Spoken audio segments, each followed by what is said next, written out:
যাই দেই গৌরী গৌরী দুধ নেয় নাকি? গৌরী, হ্যাঁ এই দুধ নিবি? মাসি তুমি তো দুধ দিতে এসছো, আমার বাড়িতে তো গ্যাস নেই, তো আমি দুধ একবারই যাবি একটু গরম করে নিয়ে আসবি, তা দেবে না তোরে গ্যাস ট্যাস? রোজ ধার দেবে না? লোকের বাড়ি দুধ ও দেবে কেন? আমার কথা বলবি, মাসির বেশি ছিল তাই দুধ দিয়ে গেছে, একটু গরম করে দে। যে আমি রাত্রিতে তো রান্না করবো না, বলবি যে রান্না তো রোজ মানে রাতে তো রান্না করবো না, গ্যাস নেই, তাই একবারই দিয়ে একটু দুধটা গরম করে রুটি দিয়ে খেয়ে নেবো রাত্রিবেলা খাবারটা, তাই বলবি গিয়ে, ঠিক আছে? ঠিক আছে আচ্ছা নে। বলে আজকে বলবো, নাই বলবো আজকে লাস্ট দিয়ে গরম করে আর আসবো না।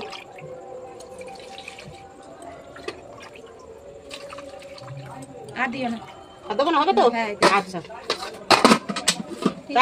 রে মা বলছি কি আমার দুধটা একটু গরম করে দে না রে।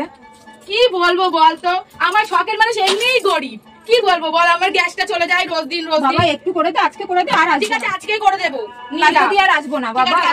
আমার গ্যাসটা শেষ হয়ে গেছে। আমার শখের মানুষ এমনিই গরিব, আমি মাঠে ঘাটে দেখিস না কাঠ কুড়িয়ে রান্না করি। ঠিক আছে বাবা, দে গরম করে দি দে। আজকে একটু করে দে, আর কালকে থেকে আসবো না। দুধ খাস কেন? দুধ খাওয়া বন্ধ করে দে। বাবা কি চোপা বাবা, এরকম চোপা করবে না, স্বামী টাকা বাঁচাতে গেলে এরমই চোপা করতে হবে, না হলে আর কিচ্ছু হবে না, বুঝেছো?